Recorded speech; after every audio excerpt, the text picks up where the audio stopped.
ನಮ್ಮಲ್ಲಿರುವ ಹಳೆ ಸ್ವಭಾವವು ಅಂದರೆ ಶರೀರ ಭಾವವು ಒಂದು ಸತ್ತ ಬೆಕ್ಕಿನಂತಿದೆ.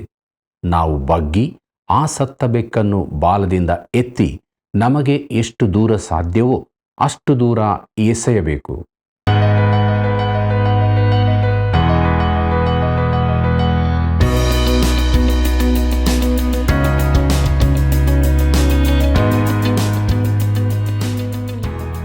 ಪ್ರೀತಿಯುಳ್ಳ ಆತ್ಮೀಯ ವೀಕ್ಷಕರೇ, ನಿಮಗೆಲ್ಲರಿಗೂ ಹೃದಯಪೂರ್ವಕವಾದ ವಂದನೆಗಳು.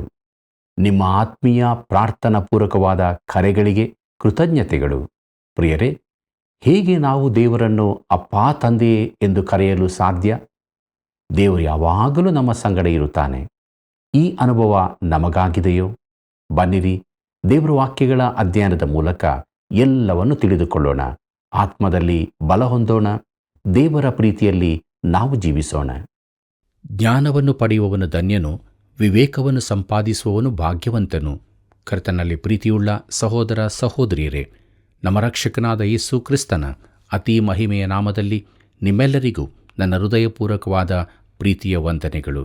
ಪ್ರಿಯರೇ, ಗಲಾತ್ಯದವರಿಗೆ ಬರೆದ ಪತ್ರಿಕೆಯ ಅಧ್ಯಯನದಲ್ಲಿ ನಾವು ಮುಂದೆ ಸಾಗುವಾಗ ಗಲಾತ್ಯದವರಿಗೆ ಬರೆದ ಪತ್ರಿಕೆ 4ನೇ ಅಧ್ಯಾಯ 6ನೇ ವಚನವನ್ನು ಗಮನಿಸಿರಿ.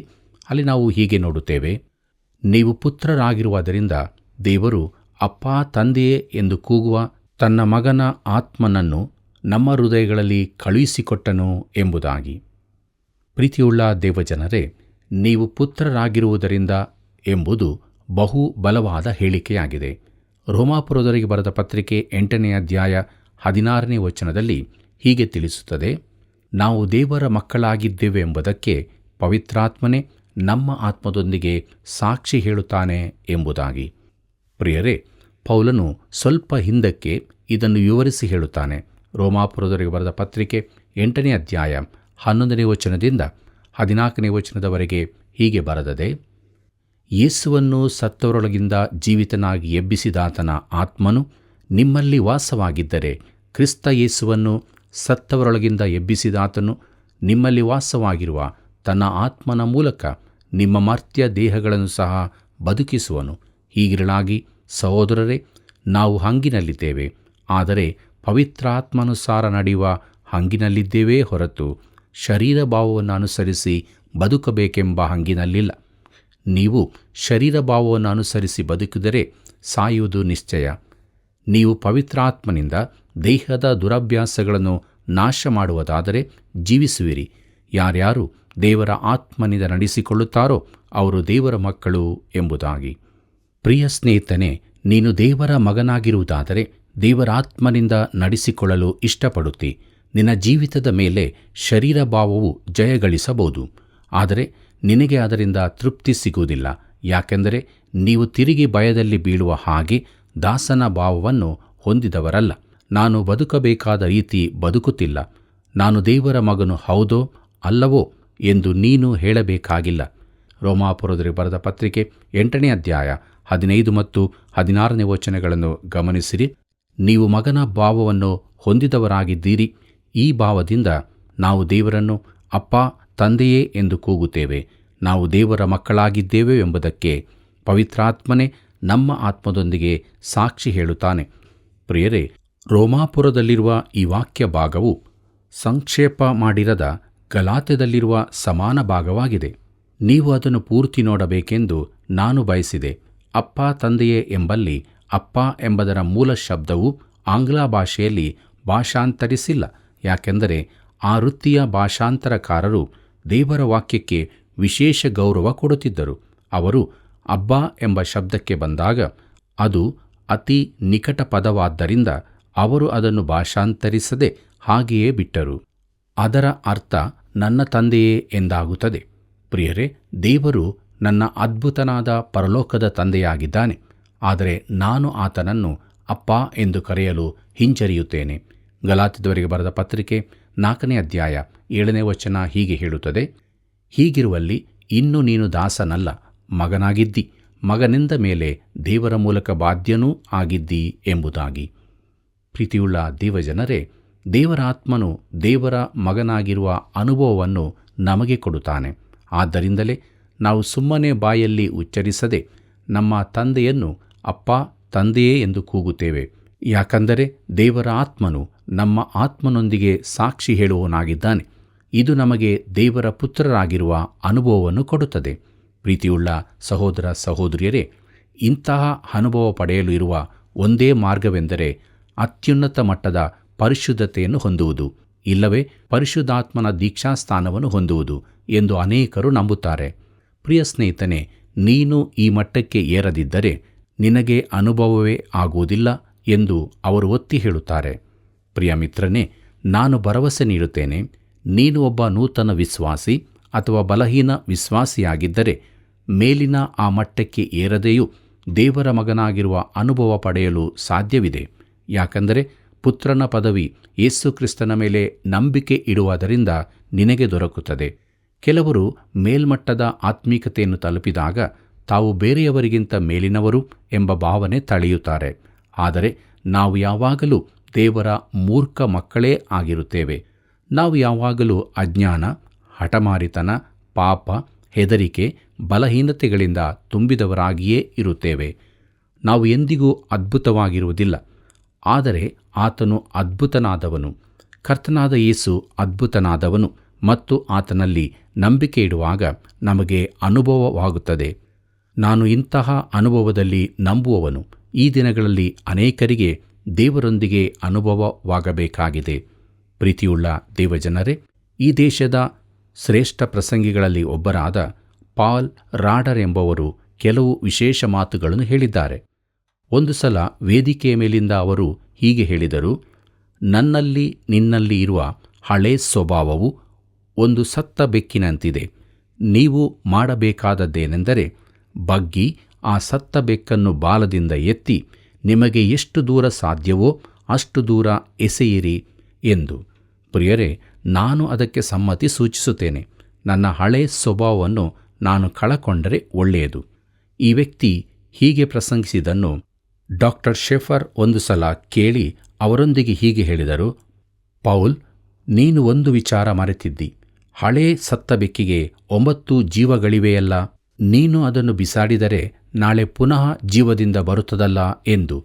ಪ್ರಿಯರೇ, ನಾವು ದೇವರ ಪರಿಪೂರ್ಣ ಭಕ್ತರಾಗಲು ಸಾಧ್ಯವಿಲ್ಲ, ಆದರೆ ಕ್ರಿಸ್ತನಲ್ಲಿ ನಂಬಿಕೆ ಇಡುವ ಮೂಲಕ ದೇವರ ಪುತ್ರರಾಗುವ ಅನುಭವ ಹೊಂದಬಹುದು. ಮತ್ತು ನೀವು ಪುತ್ರರಾಗಿರುವುದರಿಂದ ದೇವರು ಅಪ್ಪ, ತಂದೆಯೇ ಎಂದು ಕೂಗುವ ತನ್ನ ಮಗನ ಆತ್ಮನನ್ನು ನಮ್ಮ ಹೃದಯಗಳಲ್ಲಿ ಕಳುಹಿಸಿಕೊಟ್ಟನು. ಹೀಗಿರುವಲ್ಲಿ ಇನ್ನು ನೀನು ದಾಸನಲ್ಲ, ಮಗನಾಗಿದ್ದಿ. ಮಗನೆಂದ ಮೇಲೆ ದೇವರ ಮೂಲಕ ಬಾಧ್ಯನೂ ಆಗಿದ್ದಿ. ಈ ವಾಕ್ಯ ಭಾಗವು ಆಗ ನಮ್ಮ ಜೀವಿತದಲ್ಲಿ ನೆರವೇರಲ್ಪಡುತ್ತದೆ. ಪ್ರೀತಿಯುಳ್ಳ ದೇವಜನರೇ, ಅನೇಕ ಬಾರಿ ನಮ್ಮ ಕ್ರಿಸ್ತಿಯ ಜೀವಿತಗಳಲ್ಲಿ ನಾವು ಸೋತು ನಡೆಯುತ್ತೇವೆ ಮತ್ತು ದೇವರೊಂದಿಗೆ ಯಾವ ಅನುಭವವೂ ಇರುವುದಿಲ್ಲ. ಕೆಲವೊಮ್ಮೆ ನಮ್ಮ ಜೀವಿತವು ನಿಸ್ಸಾರವಾದದ್ದಾಗಿ ಕಾಣುತ್ತದೆ. ಆದರೆ ಅನೇಕ ಬಾರಿ, ವಿಶೇಷವಾಗಿ ದೇವರು ನಮ್ಮನ್ನು ಪರೀಕ್ಷೆಗಳಿಗೊಡ್ಡಿದಾಗ ನಮಗೆ ನಮ್ಮ ಪರಲೋಕದ ತಂದೆಯೊಂದಿಗೆ ಅದ್ಭುತವಾದ ಅನುಭವ ಉಂಟಾಗುತ್ತದೆ. ದೇವಸೇವಕರಾದ ಡಾಕ್ಟರ್ ವರ್ನನ್ ಮ್ಯಾಗಿಯವರು ತಮ್ಮ ಜೀವಿತದ ಅನುಭವವನ್ನು ಹೀಗೆ ಹಂಚಿಕೊಳ್ಳುತ್ತಾರೆ: ನನ್ನನ್ನು ಕ್ಯಾನ್ಸರ್ನ ಶಸ್ತ್ರಚಿಕಿತ್ಸೆಗಾಗಿ ಆಸ್ಪತ್ರೆಗೆ ಕೊಂಡೊಯ್ದದ್ದನ್ನು ನಾನು ನೆನಪಿಸಿಕೊಳ್ಳುತ್ತೇನೆ. ನಾನು ಪುಕ್ಕಲನಾದ್ದರಿಂದಲೂ ಆಸ್ಪತ್ರೆ ಎಂದರೆ ಭಯವಿದ್ದದ್ದರಿಂದಲೂ ನಾನು ತುಂಬ ಭಯಪಟ್ಟಿದ್ದೆ. ಆಸ್ಪತ್ರೆಗಳಿಗಾಗಿ ದೇವರಿಗೆ ಸ್ತೋತ್ರ, ಆದರೆ ನನಗೆ ಭಯವೇ. ನನಗೆ ಹಾಕಿಕೊಳ್ಳಲು ಹಿಂದಿನಿಂದ ತೆರೆದಿದ್ದ ಉದ್ದ ಅಂಗಿಯನ್ನು ಕೊಟ್ಟರು. ನಾನು ಹಾಸಿಗೆಯಿಂದ ಏಳಲು ಪ್ರಯತ್ನಿಸಿದರೂ ನನಗೆ ಆಗಲಿಲ್ಲ. ಒಬ್ಬ ನರ್ಸ್ ಬಂದು ಏನಾಯಿತು, ಸ್ವಸ್ಥವಿಲ್ಲವಾ ಎಂದು ಕೇಳಿದಳು. ಆಗ ನಾನು, ಇಲ್ಲ, ನನಗೆ ತುಂಬ ಭಯವಾಗಿದೆ ಎಂದೆ. ಬಳಿಕ ನನ್ನ ಶಸ್ತ್ರಚಿಕಿತ್ಸೆಗಾಗಿ ನನ್ನನ್ನು ಕರಕೊಂಡು ಹೋಗಲು ಬಂದಾಗ ನಾನು ಹೇಳಿದೆ, ಒಂದು ಕ್ಷಣ ನನ್ನನ್ನು ಒಬ್ಬನೇ ಇರಲು ಬಿಡಿ ಎಂದು. ನಾನು ಸಭಾಪಾಲಕನಾಗಿ ಆಸ್ಪತ್ರೆಗೆ ಅನೇಕ ಬಾರಿ ಹೋಗಿದ್ದೇನೆ, ಅನೇಕ 100 ಬಾರಿ ಇರಬಹುದು. ಆದರೆ ಈಗ ನಾನು ಹಿಜ್ಕೀಯನಂತೆ ಗೋಡೆಯ ಕಡೆಗೆ ಮುಖ ಮಾಡಿ ಹೇಳಿದೆ, ಕರ್ತನೆ, ನಾನು ಇಲ್ಲಿಗೆ ಅನೇಕ ಬಾರಿ ಬಂದು ಅಸೌಖ್ಯದವರ ಕೈತಟ್ಟಿ ನೀನು ಅವರ ಜೊತೆ ಇದ್ದಿ ಎಂಬ ಭರವಸೆಯ ಮಾತುಗಳನ್ನಾಡಿದ್ದೆ. ಇದು ನಿನಗೆ ತಿಳಿದಿದೆ. ಅವರ ಸಭಾಪಾಲಕನಾಗಿ ನಾನು ಅವರಿಗೆ ಪ್ರಾರ್ಥಿಸಿ ಹೋಗಿದ್ದೆ. ಆದರೆ ಈ ಹೊತ್ತು ನಾನು ಈ ರೀತಿ ಹೊರ ಹೋಗುತ್ತಿಲ್ಲ. ನಾನು ಇಲ್ಲಿಯೇ ಇರುತ್ತೇನೆ. ನನಗೆ ಶಸ್ತ್ರಚಿಕಿತ್ಸೆಯಾಗುತ್ತದೆ. ಪರಿಣಾಮ ಏನಾಗುತ್ತದೋ ನನಗೆ ಗೊತ್ತಿಲ್ಲ. ನಾನು ಇನ್ನೂ ಅನೇಕ ಸಂಗತಿಗಳನ್ನು ಹೇಳಬೇಕೆಂದಿದ್ದೆ. ದೇವರು ಹೇಗೆ ಮಾಡಬೇಕೆಂದು ಹೇಳಲಿದ್ದೆ. ಆದರೆ ನನ್ನೊಳಗೆ ಹೃದಯ ತುಂಬಿ ಬಂದು ನಾನು ಇಷ್ಟನ್ನೇ ಹೇಳಬಲ್ಲನಾದೆ. ನನ್ನ ತಂದೆಯೇ, ನಾನು ನಿನ್ನ ಕೈಗಳಲ್ಲಿದ್ದೇನೆ. ನಿನಗೆ ಏನು ಮಾಡಬೇಕೆಂದು ಇದೆಯೋ ಅದನ್ನು ಮಾಡು. ನೀನು ನನ್ನ ತಂದೆಯಾಗಿದ್ದಿ. ಆತನು ನನಗೆ ಅದ್ಭುತವಾದವನಾಗಿ ಕಂಡನು ಎಂಬುದಾಗಿ. ಪ್ರಿಯರೇ, ಆತನ ನಿಜ ಅನುಭವ ನನಗಾಗುವಾಗ ನಾನು ಆತನನ್ನು ನಮ್ಮ ಅಪ್ಪ, ತಂದೆಯೇ ಎಂಬುದಾಗಿ ಅನುಭವಿಸಬೇಕು. ನಾವು ಆತನ ಪುತ್ರರಾಗಿದ್ದೇವೆ ಎಂಬುದಕ್ಕೆ ಪವಿತ್ರಾತ್ಮನು ತಾನೇ ಸಾಕ್ಷಿ ಹೇಳುತ್ತಾನೆ. ರೋಮಾಪುರದವರಿಗೆ ಬರೆದ ಪತ್ರಿಕೆ 8ನೇ ಅಧ್ಯಾಯ 6ನೇ ವಚನದಲ್ಲಿ ಇದನ್ನು ನಾವು ಓದುತ್ತೇವೆ. ಪ್ರೀತಿಯುಳ್ಳ ದೇವಜನರೇ, ನಿಮಗೆ ತೊಂದರೆ ಬರಬೇಕೆಂದು ನನ್ನ ಆಶಯವಲ್ಲ. ಆದರೆ ಇಂತಹ ತೊಂದರೆಯ ಸಮಯಗಳಲ್ಲಿಯೇ ದೇವರು ನಮಗೆ ನಿಜವಾದವನಾಗಿರುತ್ತಾನೆ. ಈ ಅದ್ಭುತನಾದ ಪರಲೋಕದ ತಂದೆಯೊಂದಿಗೆ ಇಂತಹ ಅನುಭವ ನಿನಗೂ ಆಗಬಹುದು. ಪ್ರೀತಿಯುಳ್ಳ ದೇವಜನರೇ, ಇನ್ನೊಂದು ಉದಾಹರಣೆ ಕೊಡುತ್ತೇನೆ. ಜಾನ್ ಜಿ ಪೇಟನ್ ಎಂಬವರು ನ್ಯೂ ಹೆಬ್ರಿಡ್ಸ್ಗೆ ಪ್ರಥಮ ಮಿಷನರಿಯಾಗಿ ಹೋದರು. ಒಬ್ಬ ಯುವಕನಾಗಿ ಯವನಸ್ಥ ಪತ್ನಿಯೊಂದಿಗೆ ಆ ಕ್ಷೇತ್ರಕ್ಕೆ ಹೋಗಿದ್ದನು. ಅವರ ಮೊದಲನೇ ಮಗುವಿನ ಹೆರಿಗೆಯಲ್ಲಿ ಮಗುವು ಅವನ ಪತ್ನಿಯು ತೀರಿಕೊಂಡರು. ಅವನು ತನ್ನ ಸ್ವಂತ ಕೈಗಳಿಂದ ಅವರನ್ನು ಹೂಣಿಟ್ಟನು. ಅವನು ಇದ್ದ ಪ್ರದೇಶಗಳಲ್ಲಿ ನರಭಕ್ಷಕರಿದ್ದರಿಂದ ಶವಗಳನ್ನು ಅಗೆದು ತೆಗೆದಾರೆಂಬ ಭಯದಿಂದ ಅನೇಕ ದಿನಗಳವರೆಗೆ ರಾತ್ರಿ ಹಗಲು ಗೋರಿಯನ್ನು ಕಾಯುತ್ತಿದ್ದನು. ಆ ದಿನಗಳಲ್ಲಿ ಕರ್ತನಾದ ಯೇಸು ಕ್ರಿಸ್ತನು ಅವನಿಗೆ ನಿಜವಾದವನಾಗಿ ಇಲ್ಲದಿರುತ್ತಿದ್ದರೆ ಅವನು ಹುಚ್ಚನಾಗಿ ಹೋಗುತ್ತಿದ್ದನೆಂದು ಹೇಳಿದ್ದಾನೆ. ಪ್ರೀತಿಯುಳ್ಳ ಸಹೋದರ ಸಹೋದರಿಯರೇ, ಕಷ್ಟಗಳ ಸಮಯದಲ್ಲಿ ದೇವರು ನಮಗೆ ತನ್ನನ್ನು ನಿಜವಾಗಿಸಿಕೊಳ್ಳುತ್ತಾನೆ. ಪೌಲನು ಸೆರೆಮನೆಯಲ್ಲಿದ್ದಾಗಲೇ, ನಾನು ಮೊದಲನೆಯ ಸಾರಿ ಪ್ರತಿವಾದ ಮಾಡಿದಾಗ ಯಾರೂ ನನ್ನ ಕಡೆಗೆ ಆಗಲಿಲ್ಲ. ಎಲ್ಲರೂ ನನ್ನನ್ನು ಕೈಬಿಟ್ಟರು. ಇದು ಅವರ ಲೆಕ್ಕಕ್ಕೆ ಸೇರಿಸಲ್ಪಡದೇ ಇರಲಿ. ಆದರೆ ಕರ್ತನು ನನ್ನ ಬಳಿಯಲ್ಲಿ ನಿಂತು ನನ್ನನ್ನು ಬಲಪಡಿಸಿದನು ಎಂದು ಹೇಳಬಲ್ಲವನಾಗಿದ್ದನು. ತಿಮೋಥಿಯನಿಗೆ ಬರೆದ 2ನೇ ಪತ್ರಿಕೆ 4ನೇ ಅಧ್ಯಾಯ 16 ಮತ್ತು 17ನೇ ವಚನಗಳಲ್ಲಿ ಇದನ್ನು ನಾವು ಓದುತ್ತೇವೆ. ಪ್ರಿಯರೇ, ಕರ್ತನು ಪೌಲನ ಬಳಿಯಲ್ಲಿ ನಿಂತನು, ನಿನ್ನ ಬಳಿಯಲ್ಲೂ ನಿಲ್ಲುತ್ತಾನೆ. ಇಂತಹ ಒಬ್ಬ ತಂದೆ ಇರುವಂತಹದ್ದು ಎಷ್ಟೊಂದು ಭರವಸೆಯ ವಿಚಾರವಾಗಿದೆ. ಇಂತಹ ಸಮಯಗಳಲ್ಲೇ ಆತನು ಹೇಳುತ್ತಾನೆ, ನಾನು ನಿನ್ನನ್ನು ಕೈಬಿಡುವುದಿಲ್ಲ, ತೊರೆಯುವುದಿಲ್ಲ ಎಂಬುದಾಗಿ. ಇಬ್ರಿಯರಿಗೆ ಬರೆದ ಪತ್ರಿಕೆ 13ನೇ ಅಧ್ಯಾಯ 5ನೇ ವಚನದಲ್ಲಿ ಇದನ್ನು ನಾವು ಓದುತ್ತೇವೆ. ಪ್ರಿಯ ಸ್ನೇಹಿತನೇ, ನೀನು ಆತನ ಮಗನಾಗಿದ್ದಿ ಎಂದು ನಾನು ನಂಬುತ್ತೇನೆ. ಗಲಾತ್ಯದವರಿಗೆ ಬರೆದ ಪತ್ರಿಕೆ 4ನೇ ಅಧ್ಯಾಯ 8ನೇ ವಚನ ಹೀಗೆ ಹೇಳುತ್ತದೆ, ಪೂರ್ವಕಾಲದಲ್ಲಿ ನೀವು ದೇವರ ಜ್ಞಾನವಿಲ್ಲದವರಾಗಿ ದೇವರಲ್ಲದವುಗಳಿಗೆ ಅಧೀನರಾಗಿದ್ದೀರಿ ಎಂಬುದಾಗಿ. ಪ್ರೀತಿಯುಳ್ಳ ಸಹೋದರ ಸಹೋದರಿಯರೇ, ಗಲಾತ್ಯದವರು ವಿಗ್ರಹಾರಾಧಕರಾಗಿದ್ದಾರೆಂಬ ಸತ್ಯದ ಕುರಿತು ಪೌಲನು ಮಾತಾಡುತ್ತಾನೆ. ಚಿಕ್ಕ ಆಸಿಯಾ ಭಾಗದ ಈ ಗಲಾತ್ಯ ಪ್ರಾಂತ್ಯವನ್ನು ನಾವು ಸಂದರ್ಶಿಸುವುದಾದರೆ ಅಲ್ಲಿನ 7 ಸಭೆಗಳ ಕುರಿತು ನೆನಪಿಸಿಕೊಂಡು ಅಲ್ಲಿನ ಜನರು ಹೇಗೆ ಸಂಪೂರ್ಣವಾಗಿ ಮೂರ್ತಿ ಪೂಜೆ ಮಾಡುವವರಾಗಿದ್ದಾರೆಂದು ತಿಳಿದುಕೊಳ್ಳಬಹುದು. ಪೌಲನು ವಿಗ್ರಹಗಳನ್ನು ದೇವರಲ್ಲದವುಗಳು, ವ್ಯರ್ಥವಾದವುಗಳೆಂದು ಹೇಳುತ್ತಾನೆ. ಕೊರಿಂಥದವರಿಗೆ ಬರೆದ ಮೊದಲನೇ ಪತ್ರಿಕೆ 12ನೇ ಅಧ್ಯಾಯ 2ನೇ ವಚನದಲ್ಲಿ ಅವುಗಳನ್ನು ಮೂಕ ವಿಗ್ರಹಗಳೆಂದು ಕರೆಯುತ್ತಾನೆ. ಅವುಗಳು ಏನು ಹೇಳಲಾರವು, ವಿಗ್ರಹಗಳು ನಿಜವಲ್ಲವೆಂದು, ಅವುಗಳನ್ನು ಪೂಜಿಸುವವರಿಗೆ ತಾವು ನಿಜವೆಂಬ ಅನುಭವವನ್ನು ಕೊಡಲಾರವೆಂದು ಪೌಲನು ಗಲಾತ್ಯದವರಿಗೆ ಹೇಳುತ್ತಾನೆ. ಗಲಾತ್ಯದವರಿಗೆ ಬರೆದ ಪತ್ರಿಕೆ 4ನೇ ಅಧ್ಯಾಯ 9ನೇ ವಚನವನ್ನು ಗಮನಿಸಿರಿ. ಅಲ್ಲಿ ನಾವು ಹೀಗೆ ನೋಡುತ್ತೇವೆ, ಈಗಲಾದರೂ ನೀವು ದೇವರನ್ನು ತಿಳಿದುಕೊಂಡಿದ್ದೀರಿ. ಸರಿಯಾಗಿ ಹೇಳಬೇಕಾದರೆ ದೇವರು ನಿಮ್ಮನ್ನು ತಿಳಿದುಕೊಂಡಿದ್ದಾನೆ. ಹೀಗಿರಲಾಗಿ ನೀವು ಕೆಲಸಕ್ಕೆ ಬಾರದ ದರಿದ್ರ ಬಾಲಬೋಧೆಗೆ ಮತ್ತು ಅಧೀನರಾಗಬೇಕೆಂದು ಅಪೇಕ್ಷಿಸಿ ಪುನಃ ಅದಕ್ಕೆ ತಿರುಗಿಕೊಳ್ಳುವುದು ಹೇಗೆ ಎಂಬುದಾಗಿ. ಕರ್ತನಲ್ಲಿ ಪ್ರಿಯರೇ, ದೇವರನ್ನು ತಿಳಿದುಕೊಂಡಿದ್ದೀರಿ ಎಂಬುದರ ನಿಜವಾದ ಅರ್ಥ ದೇವರಿಂದ ಒಪ್ಪಿಸಿಕೊಂಡ ಇಲ್ಲವೇ ಸ್ವೀಕರಿಸಲ್ಪಟ್ಟವರಾಗಿದ್ದೀರಿ ಎಂದು. ಅವರು ಕ್ರಿಸ್ತನ ಬಳಿಗೆ ನಂಬಿಕೆಯಿಂದ ಬಂದಿದ್ದಾರೆ. ದೇವರು ಅದನ್ನು ಒಪ್ಪಿಕೊಂಡಿದ್ದಾನೆ. ಗಲಾತ್ಯ ಸಭೆಗಳಲ್ಲಿದ್ದವರಲ್ಲಿ ಹೆಚ್ಚಿನವರು ಯಹೂದ್ಯರಲ್ಲದವರು. ಈಗ ಅವರು ಕ್ರೈಸ್ತರಾಗಿದ್ದು ಈಗ ಅವರು ಮೋಶೆಯ ಧರ್ಮಶಾಸ್ತ್ರದ ಕಡೆಗೆ ತಿರುಗಿದ್ದಾರೆ. ಇದು ತಾವು ಬಿಟ್ಟು ಬಂದ ವಿಗ್ರಹಾರಾಧನೆಗೆ ತಿರುಗಿಕೊಂಡಂತೆಯೇ ಆಗಿದೆ. ಗಲಾತ್ಯದವರಿಗೆ ಬರೆದ ಪತ್ರಿಕೆ 4ನೇ ಅಧ್ಯಾಯ 10ನೇ ವಚನವನ್ನು ಗಮನಿಸಿರಿ. ಅಲ್ಲಿ ಹೀಗೆ ಬರೆದದೆ, ನೀವು ಆಯಾ ದಿನಗಳನ್ನು, ಮಾಸಗಳನ್ನು, ಉತ್ಸವ ಕಾಲಗಳನ್ನು, ಸಂವತ್ಸರಗಳನ್ನು ನಿಷ್ಠೆಯಿಂದ ಆಚರಿಸುತ್ತೀರಿ ಎಂಬುದಾಗಿ. ಕರ್ತನಲ್ಲಿ ಪ್ರಿಯರೇ, ನೀವು ದಿನಗಳನ್ನು ಆಚರಿಸುತ್ತೀರಿ ಎಂಬುದಾಗಿ ನೋಡುವಾಗ, ಅಂದರೆ ಸಬ್ಬತ್ ದಿನಗಳನ್ನು. ಕೊಲೊಸ್ಸೆಯವರಿಗೆ ಪೌಲನು ಹೇಳಿದ್ದಾನೆ, ಕೊಲೊಸ್ಸೆಯವರಿಗೆ ಬರೆದ ಪತ್ರಿಕೆ 2ನೇ ಅಧ್ಯಾಯ 16ನೇ ವಚನದಲ್ಲಿ, ಹೀಗಿರುವುದರಿಂದ ತಿಂದು ಕುಡಿಯುವ ವಿಷಯದಲ್ಲಿಯೂ ಹಬ್ಬ, ಅಮಾವಾಸ್ಯೆ, ಸಬ್ಬತ್ತು ಎಂಬುವುಗಳ ವಿಷಯದಲ್ಲಿಯೂ ನಿಮ್ಮನ್ನು ದೋಷಿಗಳೆಂದು ಯಾರೂ ಎಣಿಸಬಾರದು ಎಂಬುದಾಗಿ. ಪ್ರಿಯರೇ, ತಿಂಗಳುಗಳು ಎಂದರೆ ಬಹುಶಃ ಅಮಾವಾಸ್ಯೆಗಳಿರಬಹುದು. ಅರಸುಗಳ ಕಾಲದಲ್ಲಿ ಇಸ್ರಾಯೇಲ್ಯರು ಇದನ್ನು ಆಚರಿಸುತ್ತಿದ್ದರು. ಪ್ರವಾದಿಗಳು ಈ ಕುರಿತು ಅವರನ್ನು ಎಚ್ಚರಿಸುತ್ತಿದ್ದರು. ಕಾಲಗಳು ಅಂದರೆ ಋತುಗಳು ಅಥವಾ ಜಾತ್ರೆಗಳು. ದೇವರು ಇಸ್ರಾಯೇಲ್ಯರಿಗೆ 7 ಜಾತ್ರೆಗಳನ್ನು ವಿಧಿಸಿದ್ದನು. ಆದರೆ ಅವೆಲ್ಲವೂ ಕ್ರಿಸ್ತನನ್ನು ಸೂಚಿಸುತ್ತಿದ್ದವು. ವರ್ಷಗಳು ಅಂದರೆ ಸಬ್ಬತ್ ವರ್ಷಗಳು. ಇವುಗಳನ್ನೆಲ್ಲ ಆಚರಿಸುವುದರ ಮೂಲಕ ಈ ಯಹೂದ್ಯರಲ್ಲದ ವಿಶ್ವಾಸಿಗಳು ಸಂಪೂರ್ಣವಾಗಿ ಮೋಶೆಯ ಧರ್ಮಶಾಸ್ತ್ರಕ್ಕೆ ಅಧೀನರಾಗಿ ಬಿಟ್ಟರು. ಈ ದಿನಗಳಲ್ಲಿ ನೇಮನಿಷ್ಠೆಗಳನ್ನು ಅನುಸರಿಸುವವರು ಮೋಶೆಯ ಧರ್ಮಶಾಸ್ತ್ರವನ್ನು ತಾವು ಕೈಕೊಳ್ಳುತ್ತೇವೆಂದು ಹೇಳುತ್ತಾರೆ. ಯಾಕೋಬನು ತನ್ನ ಪತ್ರಿಕೆಯಲ್ಲಿ ಹೀಗೆ ಹೇಳಿದ್ದಾನೆ. ಯಾಕೋಬನು ಬರೆದ ಪತ್ರಿಕೆ 2ನೇ ಅಧ್ಯಾಯ 10ನೇ ವಚನದಲ್ಲಿ, ಯಾವನಾದರೂ ಧರ್ಮಶಾಸ್ತ್ರವನ್ನೆಲ್ಲ ಕೈಕೊಂಡು ನಡೆದು ಒಂದೇ ಒಂದರಲ್ಲಿ ತಪ್ಪಿದರೆ ಅವನು ಎಲ್ಲ ವಿಷಯದಲ್ಲಿಯೂ ಅಪರಾಧಿಯಾಗುತ್ತಾನೆ ಎಂಬುದಾಗಿ. ಅಂದರೆ ಅವನು ಶಾಸ್ತ್ರಗಳನ್ನು ಮೀರಿದವನಾಗುತ್ತಾನೆ. ಗಲಾತ್ಯದವರಿಗೆ ಬರೆದ ಪತ್ರಿಕೆ 4ನೇ ಅಧ್ಯಾಯ 11ನೇ ವಚನವನ್ನು ಗಮನಿಸಿರಿ. ಅಲ್ಲಿ ನಾವು ಹೀಗೆ ನೋಡುತ್ತೇವೆ, ನಾನು ನಿಮಗೋಸ್ಕರ ಪ್ರಯಾಸಪಟ್ಟದ್ದು ನಿಷ್ಫಲವಾಯಿತೋ ಏನೋ ಎಂದು ನಿಮ್ಮ ವಿಷಯದಲ್ಲಿ ಭಯಪಡುತ್ತೇನೆ ಎಂಬುದಾಗಿ.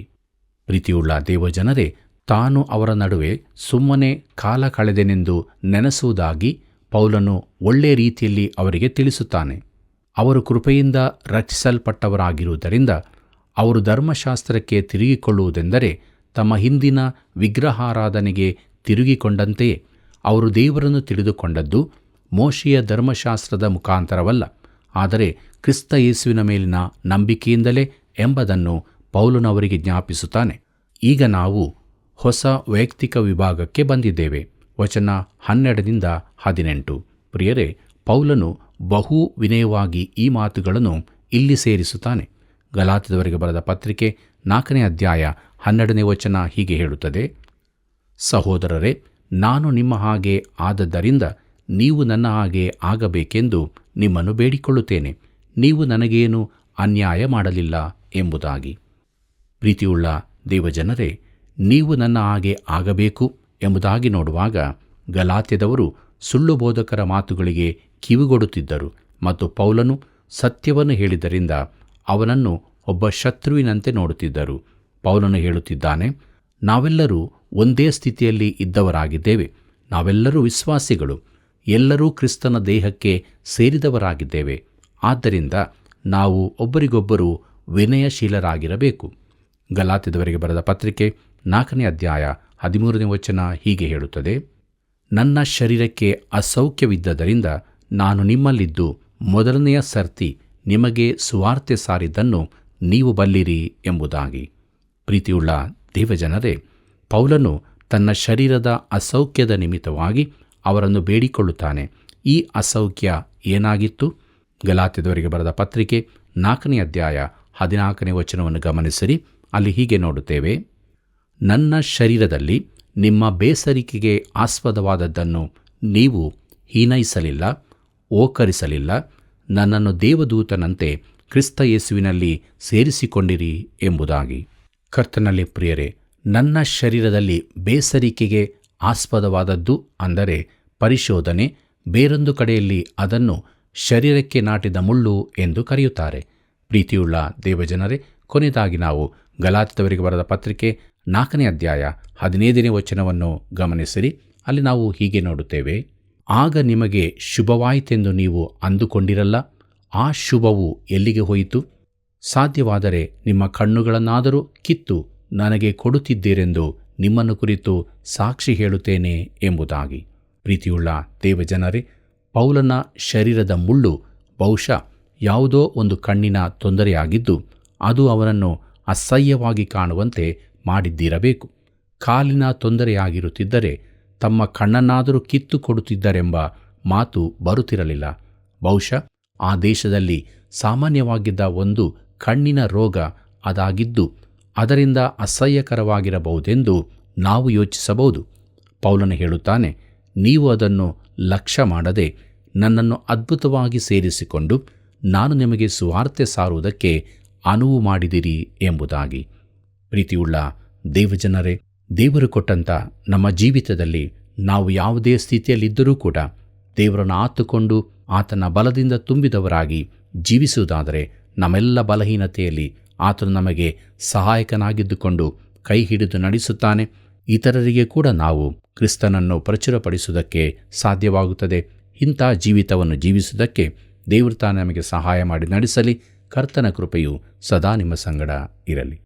ಪ್ರಿಯರೇ, ನಮ್ಮ ಜೀವಿತವು ದೇವರಾತ್ಮನ ಹತೋಟಿಯಲ್ಲಿರುವಾಗ ನಾವು ದೇವರ ಮಕ್ಕಳಾಗಿ ದೇವರನ್ನು ಅಪ್ಪ, ತಂದೆಯೇ ಎಂದು ಕೂಗಲು ಸಾಧ್ಯವಾಗುತ್ತದೆ. ಆಗ ಆತನು ತನ್ನ ಇರುವಿಕೆಯನ್ನು ನಮ್ಮಲ್ಲಿ ಪ್ರಕಟಪಡಿಸುತ್ತಾನೆ. ಅದೇ ಸಮಯದಲ್ಲಿ ನಾವು ಶರೀರ ಭಾವದ ಅಭಿಲಾಷೆಯಿಂದ ಬಿಡುಗಡೆ ಹೊಂದಿ ದುರ್ಬೋಧನೆಯಿಂದ ತಪ್ಪಿಸಿಕೊಂಡು ಸ್ಥಿರಚಿತ್ತದಿಂದ ಜೀವಿಸಬೇಕು. ಆಗ ನಮ್ಮಲ್ಲಿ ದೇವರು ಸಂತೋಷ ಪಡುತ್ತಾನೆ. ಬನ್ನಿರಿ ಪ್ರಾರ್ಥನೆ ಮಾಡೋಣ.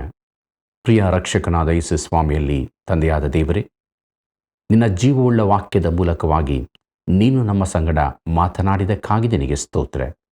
ನಮ್ಮ ಶರೀರ ಭಾವದ ಅಭಿಲಾಷೆಗಳಿಂದ ನಾವು ಬಿಡುಗಡೆ ಹೊಂದಿದವರಾಗಿ ನಿತ್ಯ ಜೀವದ ನಿರೀಕ್ಷೆಯಲ್ಲಿ ಆತ್ಮನ ಫಲವನ್ನು ಕೊಡುವರಾಗುವಂತೆ ನಮ್ಮನ್ನು ಸಿದ್ಧಗೊಳಿಸು, ಬಲಪಡಿಸು. ನಮ್ಮೆಲ್ಲ ವೀಕ್ಷಕ ಬಾಂಧವರನ್ನು ಕರುಣ ಮಾಡು ಸ್ವಾಮಿ.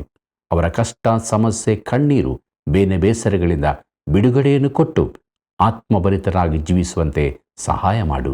ಯೇಸುವಿನ ನಾಮದಲ್ಲಿ ಬೇಡಿದ್ದೇವೆ ತಂದೆಯೇ, ಆಮೇನ್. ಪ್ರಿಯ ವೀಕ್ಷಕರೇ, ದೇವರ ವಾಕ್ಯ ಅಧ್ಯಯನವು ನಿಮ್ಮ ಜೀವಿತಕ್ಕೆ ಬಿಡುಗಡೆ, ಸಂತೋಷವನ್ನು ನೀಡಿರುವುದಾದರೆ ಆ ಸಂತೋಷವನ್ನು ಕರೆ ಮಾಡುವುದರ ಮೂಲಕ ನಮ್ಮೊಂದಿಗೆ ಹಂಚಿಕೊಳ್ಳಿರಿ. ಮುಂದಿನ ಕಾರ್ಯಕ್ರಮದಲ್ಲಿ ನಾವು ಮತ್ತೆ ಭೇಟಿಯಾಗೋಣ. ನಿಮ್ಮೆಲ್ಲರಿಗೂ ಪ್ರೀತಿಪೂರ್ವಕವಾದ ವಂದನೆಗಳು.